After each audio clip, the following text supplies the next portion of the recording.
환경운동 오래 해오고 에너지 분야 전문가십니다. 칼럼도 많이 쓰고 유명하시죠. 양이원영 에너지 전환 네네. 포럼의 사무처장 전화로 연결했습니다. 안녕하십니까? 네, 안녕하세요. 제가 그 성과 이름 네 글자를 이렇게 원래는 조금 띄어 읽어야 되잖아요. 뭐 아닙니다. 네, 황보 뭐 이렇게 하듯이 네. 읽다가 약간 발음에 실수를 했어요.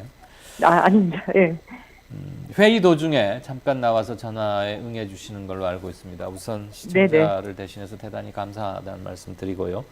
네, 보도 접하셨겠지만 오늘 오후에 이른 오후에 문재인 대통령이 미세먼지 긴급 특별 대책 몇 가지를 지시했습니다. 주로 중국과 얽히는 것 또한 두어 개 있고 네, 노후 화전 이거 조기 폐쇄하는 거 적극 검토해라. 그러니까 네, 일정을 좀 앞당겨서라도 오래된 네, 화전 네, 미세먼지의 주범 중에 하나로 꼽혔지 않습니까? 이런 네, 것들을 빨리 문 닫게 하자 이런 게 요지했는데 네. 중기 장기 대책은 물론 뭐 시간이 걸릴 수밖에 없고 아무리 바쁘다고 바늘 허리에 실을 꿰서 뭘 할 수는 없는 거 아니에요? 네, 그렇죠. 네, 중장기 대책은 가되 지금 이 일주일쯤 길어지고 하니까 곳곳에서 부작용이 막 튀어나오고 경제적으로도 힘든데 오늘은 우선 얘기 초반에는 우선 당장 조금만 뭘 하면은 이런가 해볼 수 없는가 하는 것을 아이디어를 한번 모아본달까? 그럴 차원에서 한두 가지 질문을 드리고 다음 질문으로 넘어가고자 합니다. 네, 중장기 대책과 별도로 지금 마침 또 전력 최고 성수기는 아니니까요. 한여름이나 네. 한겨울 이렇게 네. 전력 예비율이 막 간당간당 할 때까지 그 상태는 아니니까 이렇게 장기간 미세먼지 대란이 지속될 때는 화력발전소 몇 군데, 특히 오래된 곳 이런 곳들은 아예 가동을 멈춰버리거나 가동률을 대폭 줄이는 건 어떨까요? 그러니까요. 지금 우리가 미세먼지의 발생 원인, 배출량을 보면, 네. 그 중국에서 오는 것도 분명히 있지만, 사실 대기 정체시에서는, 이 바다 건너서 넘어오는 그건 한 수백 킬로미터 이상이잖아요. 거의 1000km 되는 거고. 네. 근데 바로 이제 그 서해안 지역에는 석탄 발전소가 굉장히 많이 있어요. 그렇죠. 그 수도권 바로 밑에 그 충남에만 석탄 발전소가 30개가 있거든요. 네, 뭐 태안, 그리고 보령 그 등등. 인천 바로 앞바다에 석탄 발전소가 또 6개가 있어요. 그러니까 수도권을 둘러싸고 한 36개가 있는 거죠. 네. 우리나라 전체에 60개가 있는데 어. 이 석탄 발전소가 사실 단일 배출원으로는 가장 많은 미세먼지를 배출을 하고 있어요. 네.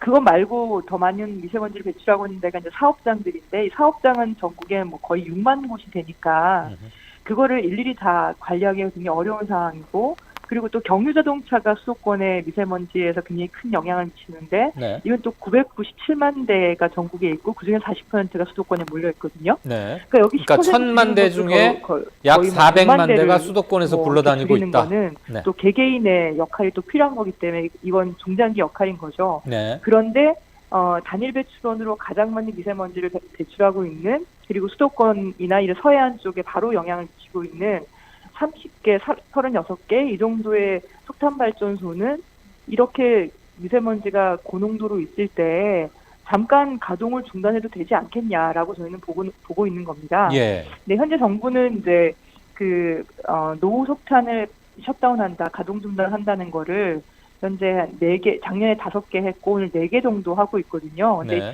이 정도로는 영향을 미치기는 충분하지 않으니까 좀 더 이제 개수를 늘릴 필요가 있다고 보는 거죠. 예. 개수도 느리고 문 닫는 시기도 좀 앞당기고. 네네. 그런데 또 한편으로는 네네. 신규 화력 발전을 지을 계획이 이미 세워져 있고 이미 착공 단계에 들어간 것도 있거든요. 그러니까요. 신규도 지금, 근데 노후 석탄 발전소는 양이 많이 나오지만 네. 또 신규는 보면 용량이 워낙에 커요. 발전 용량이 4개가 캐파가? 지금 노후에 한 거의 10개에 맞먹을 정도로, 물론 단위 생산량당 미세먼지가 발생하는 양은 당연히 신규 설비이기 때문에 조금 적겠지만 저감은 되겠지만 용량이 또 크니까 그만큼 또 많이 나올 수 있는 거거든요. 네, 근데 네. 신규 석탄 발전소가 강원도에 4개나 지금 들어가고 있는 상황이에요. 예. 그래서 저희가 보기에는 우리가 만약에 봄철에 이렇게 미세먼지가 많을 때, 전기가 뭐 부족하다면 모르겠지만, 전기 발전 설비를 보면, 그러니까 1기가와트가 원전 1개 정도다 보통 이렇게 보거든요. 네. 약간 서로 이제 용량이 다르긴 하지만, 근데 119기가와트가 현재 설비가 있고, 이 중에 이제 뭐 예방전비나 이런 거 들어가는 거 빼면 한 90에서 95 정도는 공급 능력이 있는 상태에서 원전으로. 우리가 쓰는 전기는 하루 중에 가장 많이 써도 한 70에서 75밖에 안 되거든요. 어허, 예. 그러면 한 20에서 30 정도가 전기가 남잖아요. 네. 그러니까 이게 한 20에서 30기가와트의 발전소가 그러니까 스탠바이, 대기 상태로 계속 있는 거죠. 네. 예비 전력 상태로 있는 거죠. 근데 이 충남에 있는 30개 석탄 발전소를 다 합쳐도 18기가와트밖에 안 돼요. 음흠. 그러면 이 정도는 고농도 미세먼지 왔을 때가 아니라 미리부터 선제적으로 네. 봄철에 한 3월부터 5월 전기 가장 덜 쓸 때 전력 비수기 때는 아예 기간을 정해서 석탄 발전 절반 정도는 잠깐 문을 닫아도 네. 뭐 폐쇄는 나중에 결정한다 하더라도 문을 닫으면 그만큼 미세먼지 배출량이 월등히 커지지 않겠습니까? 그렇습니다. 지금 말씀하신 거 그 한전이나 산자부 즉 정부에서 용단을 내리면 지금 당장이라도 할 수 있는 거 아닙니까, 사실? 그럼요. 왜냐하면 오늘이라도 할 수 있잖아요. 오늘이라도. 석탄 발전소가요. 네. 우리나라 그 한전 자회사 100% 자회사인 공기업 3개가 나누어 가지고 있는 것들입니다. 네. 그러니까 어떻게 보면 정부가 관리하고 있는 공기업 3개에서 결정하면 되는 거죠. 그러니까 그렇죠. 정부가 결정하면 30개 발전소는 그냥 셧다운한 잠깐 가동 중단 한 3개월 정도만 중단하는 거는 이건 결코 어려운 일이 아니고 그것에 법을 대해서 뭐 법적 근거나 여러 가지를 따지겠지만 지금 노석탄 이미 5기는 셧다운 해봤던 경험이 있고 지금도 예. 4개가 셧다운 하고 있잖아요.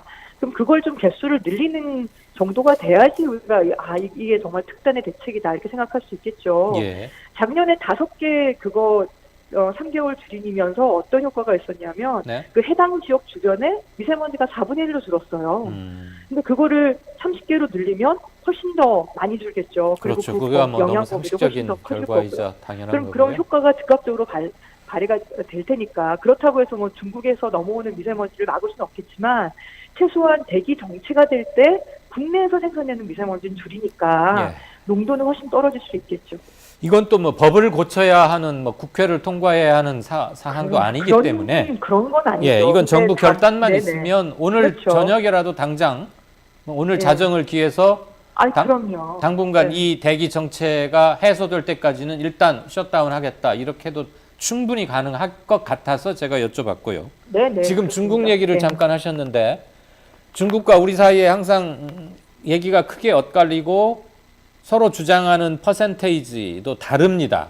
네네. 객관적인 국제기구 같은 데서 중국발 미세먼지가 한반도에 미치는 영향, 즉 한반도에 총 100이라는 미세먼지가 있다면 그중에 몇 %쯤이 중국에서 온 것이다.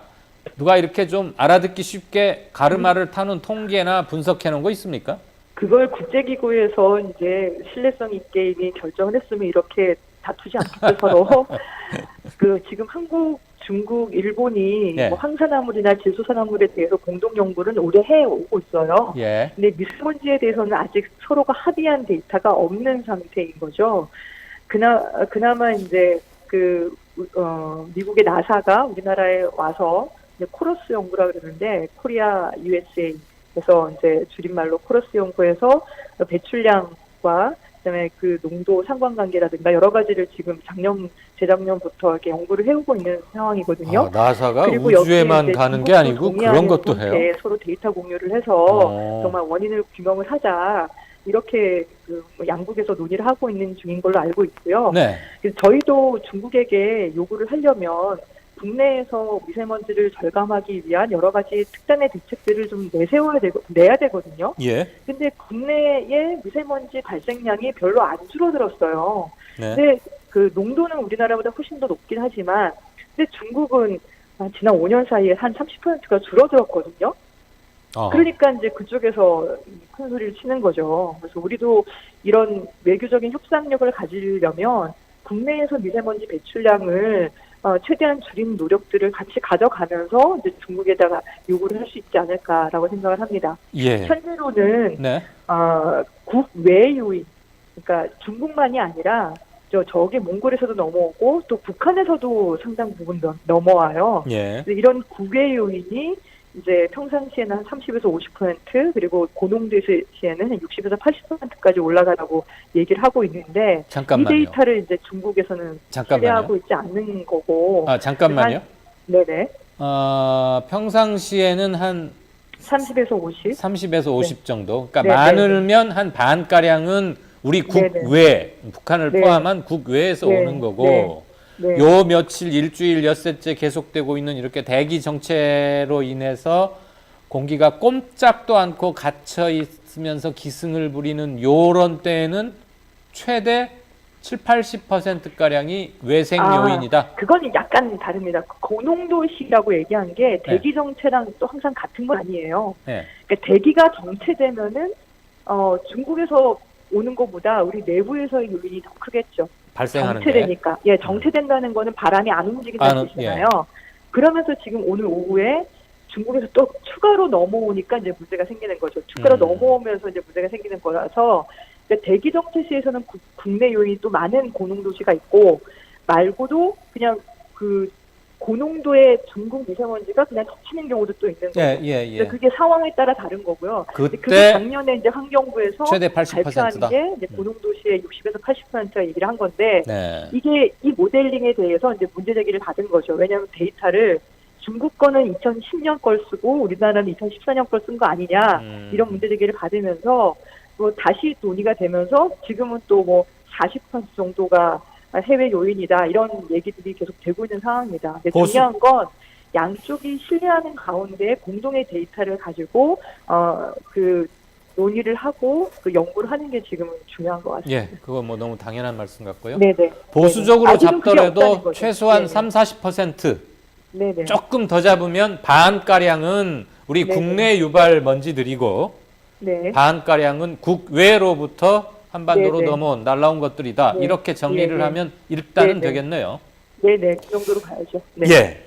그 또 하나 말이에요. 이거는 네. 뭐 아마추어인 저의 아이디어고 몇몇 뭐 의원이나 이렇게 주장하는 분도 만나는 봤습니다만 화력발전소나 뭐 정유 공장 아까 뭐 6만 개에 이른다는 대규모 사업장들 중에 굉장히 네. 규모가 크고 미세먼지 발생이 특히 높은 업종의 굴뚝 네. 있지 않습니까?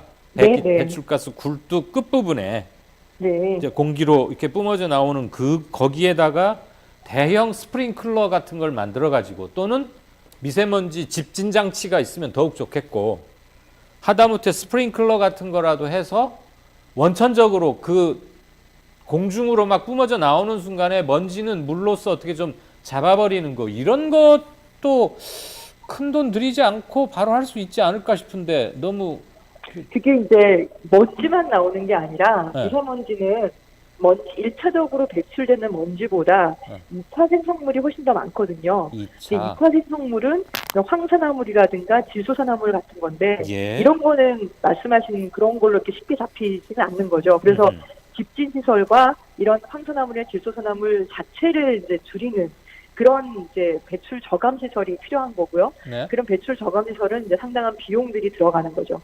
그런데 이제 석탄 발전소는 절대량은 많지만 그래도 석탄 발전소는 꾸준히 감소는 하고 있어요. 절대량은 많다 하더라도. 그러니까 우리가 계속 석탄 발전소에 대해서 문제 제기를 하니까 그렇게 되고 있잖아요. 근데 문제는 뭐냐면 제철소. 네. 그래서 서해안에 또 굉장히 우리나라에서 가장 큰 제철소가 있습니다. 그 제철소는 어떤 거냐면 철광석하고 석탄을 같이 사실은 태우는 거잖아요. 그렇죠. 그렇게 해서 철을 만드는 용광로에 과정인데 같이 그래서 녹여서 석탄을 태우니까 태우기 때문에 많이 나오죠. 미세먼지가 또 많이 나오죠. 황산화물이나 질소산화물이 많이 나오고 정유 공장에서도 나오고. 근데 그런 데는 공장도 지금 탈황 그 설비가 다 시멘트 의무화 돼 있을 원료와 텐데요. 석탄을 같이 태워서 시멘트를 만드는 과정이거든요. 네, 여기도 그러니까. 역시나 석탄을 쓰기 때문에 석탄으로 인한 미세먼지와 관련한 대기오염 물질이 많이 나옵니다. 예, 근데 예. 이런 이제 시멘트 공장과 이런 제철 공장 그리고 그 정유 공장 이런 데의 말단에 배출 기준을 강화하는 작업이 필요한 거죠. 예. 그럼 기준을 우리가 해야 될 일은 배출 기준을 강화하는 거예요. 예, 예. 제도적으로 강화를 하게 되면 그럼 관련 사업자가 사업장에서 비용을 투자를 해서 관련 시설을 설치를 합니다. 그럼 그게 대폭 또 줄어들게 되는 거예요. 예, 그거는 뭐 근데 너무 이 당연한 사업장들은 말씀이고요. 네네. 법을 고치면 그게 보니까, 의무화 예, 될 때까지 또 최소한의 물리적 유예 기간 같은 걸 따라 붙기 때문에 네네, 어차피 그렇죠. 지금 국회에서 오늘 고친다 해도 그게 필드에서 실제 적용까지는 최소한 6개월이나 1년쯤은 걸릴 수밖에 없는 걸리는 거고. 거죠. 그래서 저는 석탄발전소는 바로 잠깐만요. 거죠. 그렇기 때문에. 잠깐만요. 네, 의지가 네. 굉장히 의욕이 앞서셔서 말하는데 네네. 제가 말씀드리고 싶은 것은 지금 당장 네. 돈 좀 들이거나 공사 좀 해서 네. 요 며칠 있다가 또 미세먼지 대란이 일어날지 모르는데 그때는 네. 지금이라도 최소한 좀 줄이자는 의미에서 스프링클러나 집진 장치를 얘기를 한 거고요. 탈황 설비는 이미 네. 의무화돼 있기 때문에 탈황 설비는 대부분 갖춰져 있어요. 대규모 정유 회사나 제철소나 자동차 공장 같은 데는 그와 같은 수준으로 법을 고치는 동안 스프링클러라도 일단 돌려보자 하는 참 어떻게 보면 너무 가련하기까지 한 아이디어라는 거죠. 네네. 근데 네. 그런 걸 이제 설비를 또 주문을 해야 되고 또 설치해야 되고 이런 과정들이 좀 걸리고요. 그렇죠. 그리고 말씀하신 이제 황산화물이나 이런 배출 기준들이 그 오래된 시설은 또 오래된 기준을 적용을 받고 있어서 네. 그거를 좀 강화된 배출 기준으로 적용을 하게 되면 예. 또 이렇게 줄어들 수 있는 여지가 있거든요. 맞습니다. 그런 역할들을 같이 병행을 해야 될 것 같습니다. 네, 그때 또 뭐 소급 적용이니 뭐니 뭐 말들이 나올 수 있는데 그렇죠. 네, 지금은 그런 걸 따질 민간이라서. 계제가 아니고 예. 국가 재난이기 때문에 여보세요? 여보세요? 네네. 잘 안 들리시나요? 네, 이제 들립니다. 네네. 국가 재난 상황이기 때문에 네네. 재난 상황에 맞는 대처를 해야 하는 게 옳지 않은가 싶고요. 마지막 질문 하나 드리겠습니다. 네. 우리는 흔히들 일본을 가깝고도 먼 나라 이렇게 뭐 정치적, 네. 심리적으로는 그렇게 표현합니다만은 그냥 물리적 거리로 보면 비행기로 약 2시간, 불과 몇백 킬로 그렇게 멀지 않은 거리인데 일본은 우리에 비해서 상대적으로 미세먼지 심각성이 덜해요. 편서풍이 네네. 일본까지는 못 미칩니까? 아니면 일본 내의 자국 발생 미세먼지를 줄이려는 노력을 굉장히 오래전부터 정교하게 해왔기에 중국의 미세먼지가 날아가더라도 우리보다는 덜 고통스러운 겁니까? 두 가지 다죠. 다. 그러니까 그 바람의 흐름들을 보면 네. 동해안 정도에서 미세먼지가 흩어지는 걸 볼 수가 있어요. 그러니까 일본까지 멀리 가지 않는 거죠. 그 많은 미세먼지의 양들이. 그리고 편서풍을 동시에, 타고 온 먼지가 일본 자체 내에서 발생하는 미세먼지 양이 적어요. 예. 특히 대도심의 경유 자동차에 대한 규제가 굉장히 강력합니다. 네. 그리고 자동차 자체도 우리나라보다 굉장히 작은 자동차들이 많기 때문에 배출량이 적기도 하고 네. 경유 자동차가 도심 내에 진입하지 못하도록 하는 여러 가지 규제들이 많이 오래전부터 이제 진행을 해왔던 거죠. 예. 이 두 가지 요소가 같이 결합이 돼서 일본은 우리나라보다 이제 미세먼지 양이 굉장히 적은 청정한 대기를 갖게 된 거죠. 예.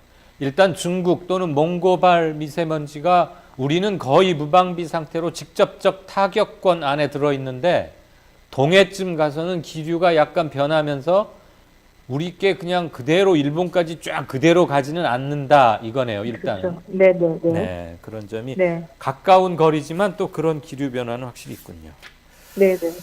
예, 아무튼 저 에너지 전환 포럼 그리고 환경운동 차원에서 양이원영 선생님 같은 분들의 선도적인 활약 이런 게 어느 때보다도 절실해 보입니다. 평소에도 글 잘 읽었고 그래 왔는데 앞으로도 특히 이 미세먼지 국면에서 많은 활약과 활동을 부탁드립니다. 바쁘신데 짬 내서 밖에 나와서 전화 받아주시느라고 고생 많으셨습니다. 아닙니다. 네. 연락 감사합니다. 아, 네. 전화 수신 상태도 조금 좋지 않아서 애 먹으셨을 텐데 아닙니다. 예. 서로가 조마조마했습니다. 고맙습니다. 네, 고맙습니다. 네.